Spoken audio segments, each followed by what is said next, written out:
The maid loses her passport at the airport and is forced to ask for help from the arrogant millionaire she used to serve at the mansion. The incessant ringing of my cell phone woke me up at 4:45 in the morning. It wasn't an alarm. It was a call from the hospital in Boston. My mother had suffered another stroke. "Miss Rodriguez, we need you to come immediately." Those words chilled my blood. I was at Los Angeles International Airport, more than 2,900 miles away from the only family I had left. My hands were shaking as I frantically rummaged through my bag, looking for my passport. I was sure I had put it in my side pocket after going through security. It wasn't there. No, I muttered, emptying my entire bag onto a cold plastic chair in the boarding area. Wallet, keys, headphones, crumpled receipts, but no sign of the little blue book I desperately needed at that moment. That's when I saw it. Alexander Nash. My ex-boss was just a few rows away, his eyes fixed on the laptop screen as his fingers danced over the keyboard. Even at 5 a.m., he looked impeccable in his tailored Italian suit. Typical Alex, always working, always in control, always. "Can I help you, ma'am?" The airline employee's voice brought me back to reality. "My passport," I stammered. "I can't find it. I need to get on this flight to Boston. My mother." "I'm sorry, but without a valid ID, I can't allow you to board." Tears began to form in my eyes. After 3 years working as a housekeeper at the Nash Mansion in Beverly Hills, I had finally resigned the week before. I could no longer stand Alex's acid comments about my lack of efficiency or the way he looked at me over his glasses when something wasn't perfectly aligned with his impossible standards. But now, ironically, he was my only hope. "Mr. Nash?" My voice came out lower than I intended as I approached his chair. He raised his eyes slowly, as if irritated by the interruption. "Lucia?" He closed his laptop. "I thought I'd made it clear that your letter of recommendation would be sent next week." "That's not it." I took a deep breath, swallowing my pride. "I've lost my passport and I need to get to Boston. My mother had a stroke and is in hospital. You're going there, aren't you? Your main office is in Boston." Alex studied me for a moment, his face a mask of indifference. "And how exactly do you expect to board without papers? You can confirm my identity. You've known me for 3 years, please." My voice faltered on the last word. He stood up, his 1.85-meter height making me feel even smaller than I already was. For a moment, I thought I saw something different in his eyes. Not the usual calculated coldness, but something more human. "Wait here," he said dryly, picking up his phone and walking away. The next 15 minutes were torture. I watched as Alex made several calls, gesturing occasionally while speaking in a low, controlled tone. Finally, he came back. "I managed to convince the airline to let you board under my responsibility." He paused, adjusting his navy blue tie. "But you'll need to sit next to me during the flight so they can monitor the situation." 6 hours stuck next to the man I could barely tolerate a week ago. Fate had a cruel sense of humor. "Thank you," I whispered, realizing that, despite everything, he was helping me when he had no obligation. "Don't thank me yet," Alex replied, a half-smile appearing on his usually serious face. "You'll have to put up with me talking about efficiency and alignment throughout the flight." It was the first time I'd heard him make a joke, and for a brief moment as we boarded the plane, I wondered if there was more to Alexander Nash than his cool facade let on. Maybe this flight was more than just a desperate race to my mother. Maybe it was a chance to see beyond the masks we both wore. The sun was just beginning to rise when our plane took off, painting the Los Angeles sky in shades of pink and orange. Next to me, Alex had already reopened his laptop, but occasionally I caught him watching me out of the corner of his eye. It had been a surreal morning, and something told me that the surprises were only just beginning. The plane was going through a zone of turbulence when Alex finally closed his laptop. 4 hours of flying had passed in an uncomfortable silence, broken only by the clicks of his keyboard and my frustrated attempts to contact the hospital. "Your phone won't work up here," he said, watching me try for the 10th time. "Use my satellite." Alex held out a sleek black handset. I hesitated for a moment before accepting. It was typical of him to have a phone that worked at 35,000 feet. Alex Nash was never truly disconnected from the world. My hands were shaking as I dialed the number for Massachusetts General Hospital. The nurse's voice on the other end of the line was kind, but her words hit me like a punch in the gut. My mother had been taken into surgery. "How long?" I whispered. "A few hours at least. The medical team are doing everything they can." I handed the phone back to Alex, my eyes stinging with tears. He took it without saying anything, but didn't immediately go back to work.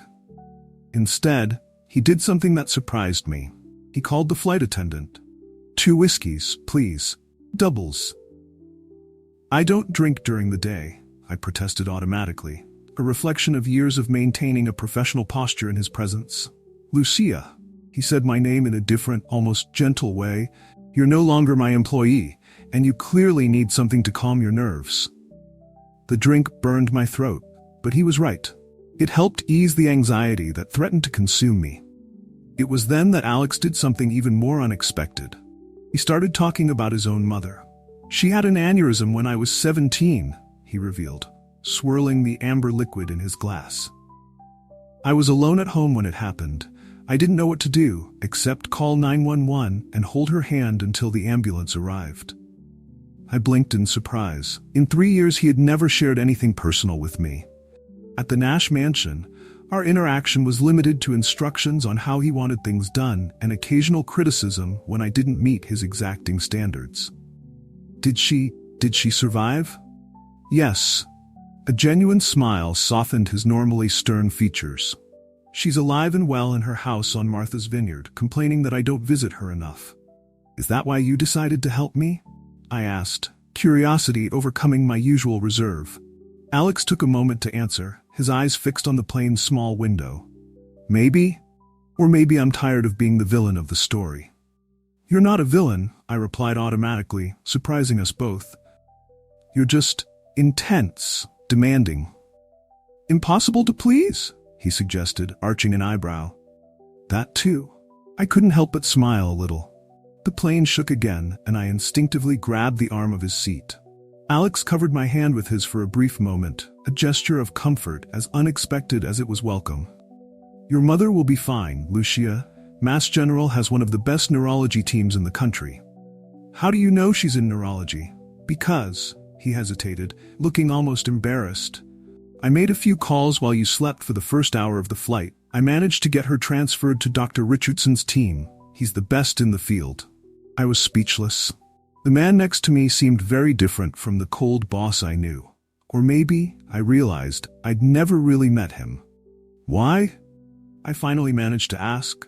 "Because you spent 3 years looking after my house as if it were your own. Because, despite all my impossible demands, you never gave up or did less than your best." He paused, his eyes meeting mine. "And because sometimes people deserve more than second chances, they deserve to have someone in their corner when they need it most." The rest of the flight passed in a different kind of silence. It was no longer fraught with tension, but with a strange mutual understanding. Occasionally, Alex would hand me his phone to check for updates from the hospital. And each time he did, our fingers brushed in a contact that seemed to carry new meaning. When the pilot announced our approach to Boston, I realized that something had changed irreversibly. The man sitting next to me was no longer just my arrogant ex-boss. He was someone who had seen through my need for independence and pride, offering help in a way that didn't diminish me. And as the plane descended through the clouds over Massachusetts, I wondered if maybe, just maybe, I too was beginning to see the real Alexander Nash for the first time. Massachusetts General Hospital was a maze of white corridors and identical doors. I would have gotten lost if it hadn't been for Alex, who seemed to know his way around as if he had been there hundreds of times before. "Neurology Center," he said, leading me down another corridor. "Dr. Richardson should be expecting us." "Us?" The word escaped before I could stop it. Alex stopped, adjusting his tie in a gesture that I had already learned was a sign of nervousness. "Unless you'd rather I left." "No," I replied quickly. After everything he had done, the thought of facing this alone seemed daunting. "I'm glad you're here." A man in a white coat with gray hair met us in the waiting area. "Mr. Nash," he greeted with a nod before turning to me. You must be Lucia. I'm Dr. Richardson. Over the next 2 hours, I learned more about strokes and neurological procedures than I ever thought possible. The doctor explained that the surgery had been successful, but my mother would remain in an induced coma for at least 48 hours.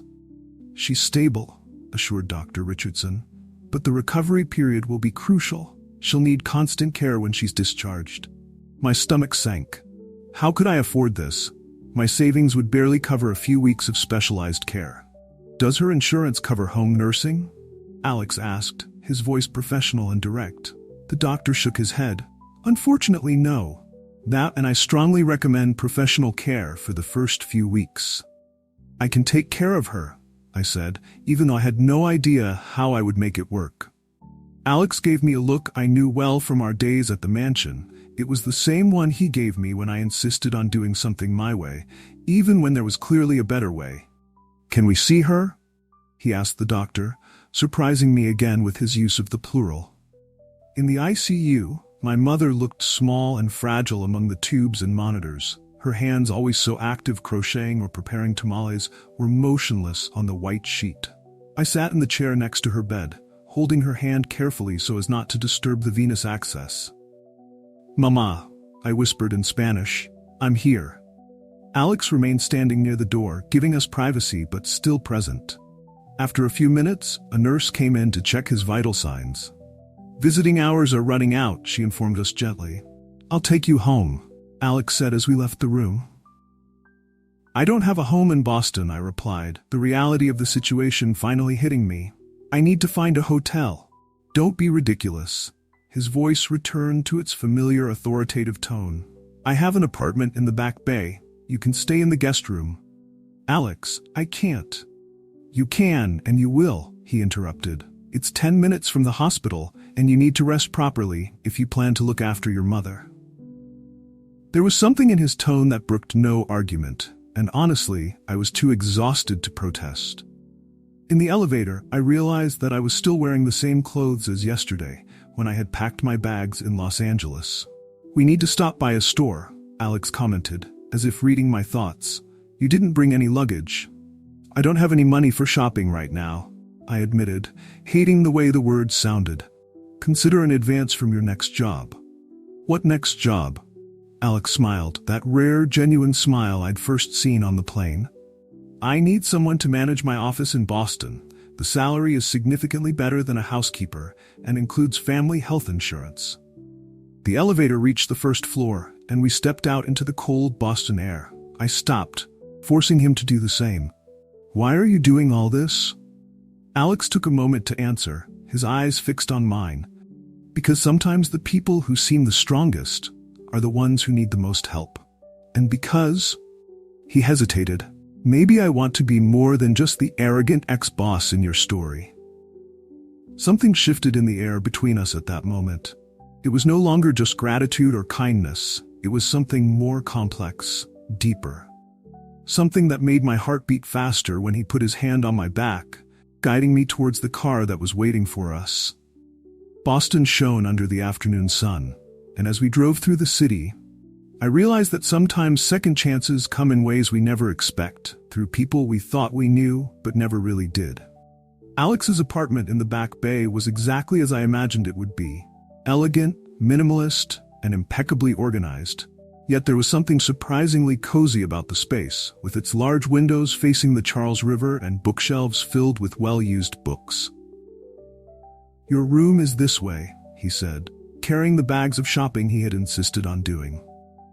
The department store had been a surreal experience, Alex choosing practical, comfortable clothes with the same precision he used to run his business. The guest room was bigger than my entire apartment in Los Angeles. A king-size bed dominated the space, and through the door of the private bathroom, I could see toiletries still unopened, laid out like in a luxury hotel. Do you always keep your guest room so prepared? Actually, I've never had guests here, Alex admitted, placing the bags on an armchair. This apartment is more of a refuge than a residence. A refuge from what? He paused, considering the question. From expectations, perhaps. In Los Angeles, everyone expects me to be the ruthless CEO, Here, I can just be. The vulnerability in his voice took me by surprise. It was as if the masks we wore were slowly coming apart, revealing the real people beneath them. "I'll prepare something for us to eat," he announced, changing the subject. "You need to eat properly." "You cook?" I asked, unable to hide my surprise. "I haven't just survived on takeaways and five-star restaurants all these years," he replied with a half-smile. "Take a shower, relax a bit. The food will be ready in an hour." The shower was exactly what I needed. The hot water washed away some of the tension of the last 2 days, although the worry about my mother remained a constant weight on my chest. I put on one of my new outfits, sweatpants and a cashmere sweater in shades of gray, chosen by Alex with an attention to detail that shouldn't have surprised me. When I emerged from the bedroom, the apartment was filled with the scent of garlic and fresh herbs. In the kitchen, I found Alex, still wearing slacks, but without a jacket and with the sleeves of his shirt folded up, chopping tomatoes with the same precision as he signed contracts. "That smells wonderful," I commented, approaching the stove where a sauce was bubbling away. "My grandmother's recipe," he explained, adding the tomatoes to the sauce. "She insisted that real food heals anything, even broken hearts." "Your grandmother sounds wise." "She was. She taught me a lot more than just cooking." Alex paused, stirring the sauce thoughtfully. "She was the one who told me that sometimes you have to lose something to understand its true value." Our gazes met, and for a moment the air seemed charged with unspoken words. The moment was broken by the ringing of the satellite phone. It was the hospital with an update. "Her vital signs are stable," I reported after hanging up. "Dr. Richardson is optimistic." Alex nodded, pouring 2 glasses of red wine. "That deserves a celebration." He handed me a glass. "To your mother." "To her second chance," I added, touching my glass to his. "And ours," he murmured, so quietly that I almost didn't hear. Dinner was surprisingly intimate. Homemade pasta with pomodoro sauce, fresh salad, and conversations that flowed naturally, as if we were old friends and not ex-employee and boss. Alex told me about his college years, when he worked as a waiter to prove to his father that he could make it on his own. I shared stories about my mother and our coming to the United States when I was 12. "Why haven't we talked like this before?" I asked as I helped clean up the kitchen. "Because I was too busy being a controlling asshole?" he suggested, handing me a plate to dry. "And I was too busy judging you for being a controlling asshole," I admitted, drawing a genuine laugh from him. Later, sitting on the sofa with cups of tea, we planned the logistics of the next few days. Alex insisted that I take the job in the Boston office, arguing that the health insurance alone was worth it. "Besides," he added, "you're the only person who isn't afraid to tell me when I'm being unreasonable." Is that going to be in the official job description? Along with ability to tolerate excessive perfectionism and experience in dealing with impossible CEOs. We laughed together, and I realized how easy it was to be there with him, as if all the tensions and barriers of the last 3 years had simply dissolved. When an involuntary yawn escaped, Alex insisted that I go and rest. "It's going to be a long day tomorrow," he said, getting up. "I need to attend some meetings, but I can drop you off at the hospital first." "Alex," I called as he was about to leave the room, "thank you for everything." He turned around, and for a moment I saw something in his eyes that made my heart skip a beat. "Sleep well, Lucia," he said softly, and there was so much affection in his voice that I wondered how I had never noticed before how special my name sounded when he pronounced it. Lying in the luxurious bed later, reflecting on the surreal events of the last few days, I realized that I was dangerously close to falling in love with the man I once considered the epitome of arrogance. And the scariest thing? A part of me suspected that maybe he was feeling the same way. The following week passed in a blur of hospital visits, work calls, and stolen moments of domestic intimacy with Alex. My mother had come out of her induced coma, although she was still too weak to speak much. The left side of her body was partially paralyzed, but Dr. Richardson assured me that with intensive physiotherapy, she could regain a good deal of movement. That particular morning, I found Alex in the kitchen before dawn. preparing coffee as had become our ritual. He was already impeccably dressed for the office, although a slight shadow of a beard betrayed how early it was. "Couldn't sleep?" I asked, accepting the cup he offered me. "I have a video conference with Tokyo in half an hour." He hesitated, his fingers brushing mine as he passed me the cup. "How's your mother?" "Better. Yesterday she managed to say a few words in Spanish." I smiled at the memory. "Actually, she asked about you." Alex raised his eyebrows in surprise. "For me?" Apparently, the nurses commented on the handsome man in a suit who always accompanies me on my visits. A slight blush colored his cheeks, something I'd never seen before. "And what did you tell her?" "The truth, that you've been." I paused, searching for the right words. "Incredible." Our gazes met over our cups of coffee, and I felt that familiar electric current that seemed to grow between us every day. Alex took a step towards me, but the sound of his phone broke the moment. "Tokyo," he muttered, clearly frustrated. "I need to take this." I watched him walk to his office, admiring how even at 5 in the morning he maintained that elegant posture that had so irritated me a few months ago. Now, knowing the man behind the professional facade, that same characteristic seemed almost adorable. Later, at the hospital, I found my mother more alert than the days before.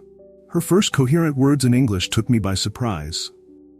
"He likes you," she said, her voice still hoarse from her time intubated. "Mama, I see how he looks at you, Mijita." She squeezed my hand with her still weak fingers. "Like your father looked at me." "It's complicated," I replied, adjusting my pillow to avoid her piercing gaze. "Life is complicated. Love shouldn't be." Before I could reply, a soft knock on the door announced Alex's arrival. He entered carrying a bouquet of lilies, my mother's favorite flowers, a detail I was sure I had never mentioned. "Mrs. Rodriguez," he greeted in surprisingly good Spanish, "I'm glad to see you better." My mother smiled, that knowing smile that always made me feel like a 12-year-old girl again. "Alex," she said, gesturing for him to come closer. "Come. Sit down. I want to get to know the man who stole my daughter's heart." "Mama," I protested, mortified, but Alex just laughed, pulling up a chair next to the bed. "It would be an honor," he replied, still in Spanish, "but I'm afraid it was your daughter who stole my heart first." The silence that followed was deafening. I looked at Alex, shocked by his blunt confession, but he kept his eyes fixed on my mother, as if seeking her approval. "Bien," she finally said, smiling. "Well done." The next 2 hours were surreal. Alex and my mother talked like old friends, he in his careful Spanish, she alternating between English and Spanish as her energy allowed. He told me about his own mother, about how he almost lost her, and I realized that he had been planning this visit, maybe even studying Spanish for the last few nights. When the nurse came to tell us that visiting hours were coming to an end, my mother held our hands, linking them together over her hospital bed. "Life gives us second chances," she said softly. "Don't waste them." In the hospital corridor, Alex held my hand, intertwining our fingers as if it were the most natural thing in the world. "Your mother is a very wise woman," he commented. "Alex," I began, my heart beating so hard I could barely hear my own thoughts. "What you said in there. Every word was true." He stopped, turning to face me. "Lucia, these last few days, I realized that I'd spent 3 years trying to keep you at arm's length because I knew, from the very first moment, that you could change my life completely. And that scared you?" "It terrified me," he admitted with a small smile. "It still does, but the idea of not having you in my life scares me a lot more." There, under the fluorescent lights of a hospital corridor in Boston, I realized that sometimes fate has a peculiar sense of humor. It took me losing my passport, my job, and almost losing my mother to find something I didn't even know I was looking for. And when Alex leaned in to kiss me, soft and hesitant, as if he feared I might disappear, I understood exactly what my mother meant. Life is complicated, but love, true love, is the simplest thing in the world. The news spread through Nash Enterprises like wildfire through dry straw. The ruthless CEO was dating his former housekeeper. The whispers in the corridors of the Boston office were inevitable, but it was the email from the board in Los Angeles that finally forced the issue to the surface. They're worried about a conflict of interest, Alex explained, running a hand through his hair in a rare gesture of frustration. We were in his apartment, the remains of our attempt to make risotto still in the kitchen. They think your hiring for the Boston office might seem inappropriate. They think I slept with the boss to get a promotion, I translated bitterly. Lucia. No, Alex, they're right to worry. I pushed away from the table, needing space to think. How would that look? The Latin housekeeper seduces the millionaire and magically gets an executive position? First, he said, his voice taking on that firm tone he used in tough negotiations, you're more than qualified for the job. Your MBA from Stanford proves it. An MBA that I only managed to finish by taking night classes while working from home. Exactly. Alex stood up, crossing the room to me. You worked twice as hard, you studied while others slept, you never asked for favors or shortcuts. That's exactly why I need you in the office. Your work ethic, your intelligence, your determination. What about us? I asked quietly. How do we make it work? He took my hands between his. We can keep our professional and personal lives separate. You'll answer directly to the regional director, not to me. All decisions about your career will be made by the executive committee.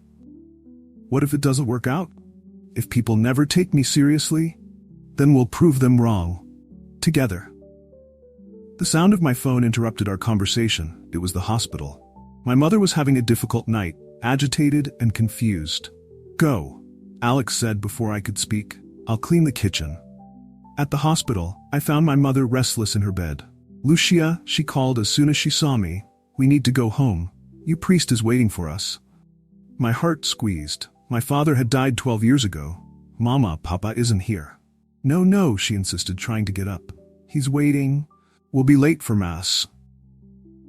I spent the next 2 hours trying to calm her down, singing old lullabies in Spanish and telling her stories about her life in Mexico. When she finally fell asleep, she was emotionally exhausted. You should have called me. Alex's voice sounded soft behind me.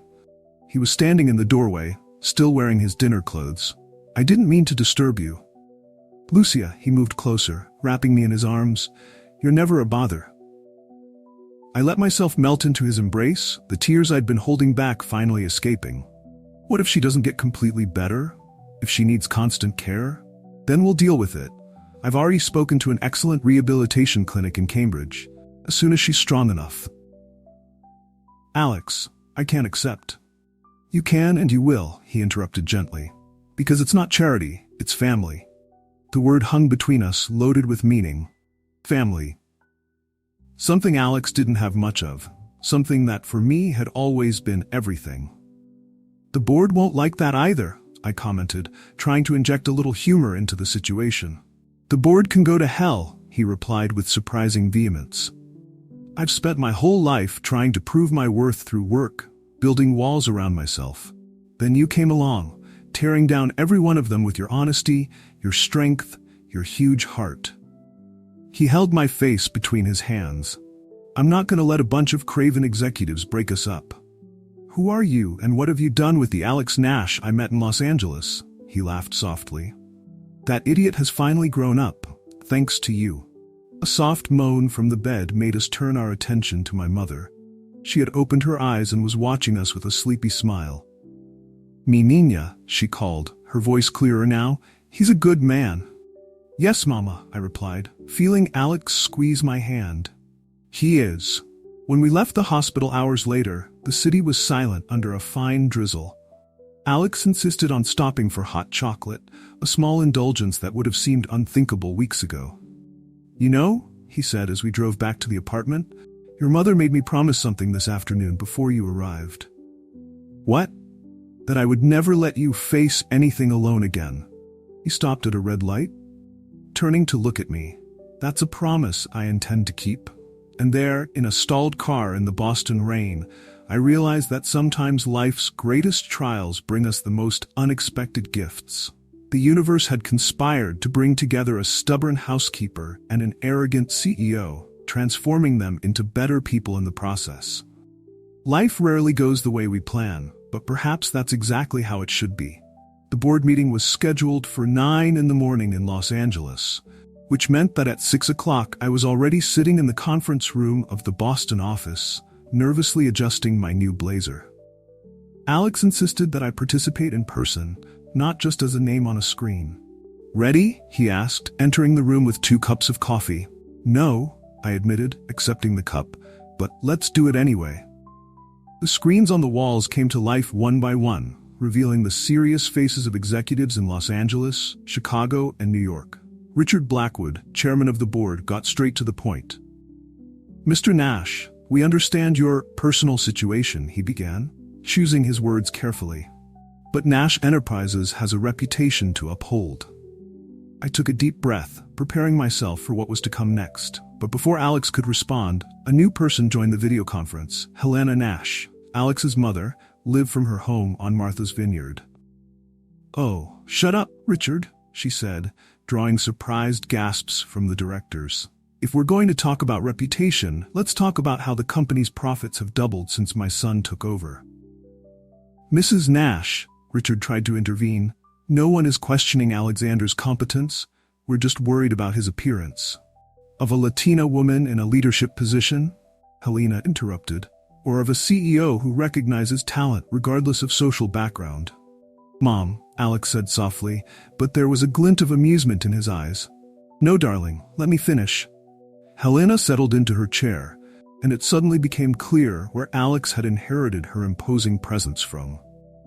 "Lucia Rodriguez has an MBA from Stanford, 3 years of direct experience with our operations, and has demonstrated more integrity than half of this board put together.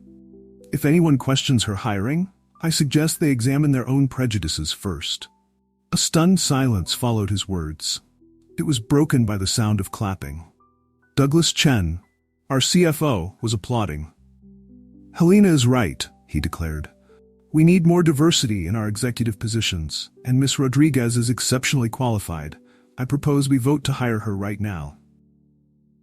The next 2 hours were surprisingly anticlimactic. I presented my plan for the Boston office, answered questions about management and strategy, and in the end, my hiring was unanimously approved. Even Richard Blackwood voted in favor, although he seemed to have swallowed something bitter. "Well, that was interesting," I commented after the screens went dark. "My mother always had a dramatic sense of timing," Alex replied, laughing. "She loves a triumphal entry." "So that's why you were so calm? Did you know she would intervene?" "Not really," he took my hand, tracing circles on my palm with his thumb. "But I knew that, regardless of the outcome, I wouldn't let you go. Even if it cost you your job. Even if it cost everything." His eyes met mine with intensity. "Some sacrifices are worth it." Before I could reply, my phone vibrated. It was the hospital. My mother had successfully completed her first physiotherapy session and was asking for us. On the way to the hospital, Alex took an unexpected detour, stopping in front of an elegant apartment building on Beacon Hill. "What are we doing here?" "Checking out your new apartment," he replied casually. "Or ours, if you prefer. It's closer to the hospital than mine. It has an elevator for when your mother is discharged, and..." He hesitated. "I thought we could start something new, together, in a place that's truly ours." I looked at him, feeling my heart race. "Are you asking me to move in with you?" "I'm asking for much more than that, Lucia." He pulled a small box out of his jacket pocket. "I'm asking you to build a life together." The ring was simple and elegant, a single sapphire surrounded by small diamonds. Perfectly us. "Does your mother know about this?" I managed to ask through the tears that were starting to form. "She gave me the ring. It was my grandmother's." He smiled. "Apparently, she told Helena weeks ago that she would only give me the family jewel when I finally found someone to make me human." "And I do that?" "You do a lot more." He held my hands. "You make me want to be better, stronger, kinder. You make me want to build not just an empire, but a family." The word echoed between us, laden with promise and possibility. Family. Something we were slowly building, piece by piece, story by story. "So," he asked softly, "what do you say? Are you ready for another second chance?" The answer was on my lips before he'd even finished the question, as natural as breathing, as certain as the sun rising every morning. "Yes," I whispered, 1,000 times yes. 6 months later, the The garden of the Nash Mansion on Martha's Vineyard had been transformed. Rows of white chairs lined the immaculate lawn, and arches of wildflowers marked the path to the makeshift altar overlooking the ocean. The venue had been Helena's idea. "It's high time this house saw some real joy," she said. In one of the bedrooms on the second floor, I helped my mother finish getting ready. Her movements were still slower than before, but after months of intensive physiotherapy, she had regained much of her independence. The light blue dress she was wearing had been specially chosen to facilitate her movements. "Estás hermosa, mijita," she said, adjusting my veil with careful fingers. "Tu padre would be so proud." I looked at our reflection in the mirror. Mother and daughter, survivors, warriors. My wedding dress was simple and elegant, with lace details reminiscent of those my mother used to do on her tablecloths. A soft knock on the door announced Helena's arrival. Over the last few months, she and my mother had developed an unlikely friendship, united by their love of gardening and their mutual tendency to put Alex in his place, as they put it.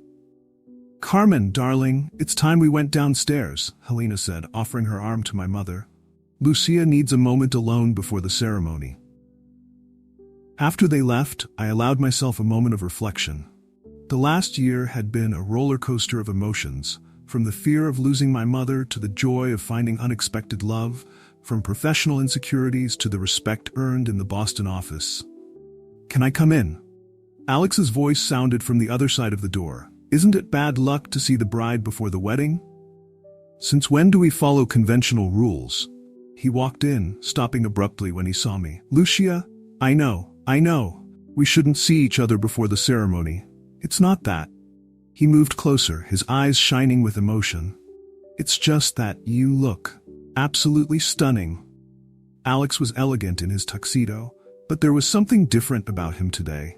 A softness in his features that few knew, a vulnerability that he allowed only in our most intimate moments. "I've brought you something," he said, taking a small box out of his pocket. Inside was a delicate pearl necklace. It was my grandmother's.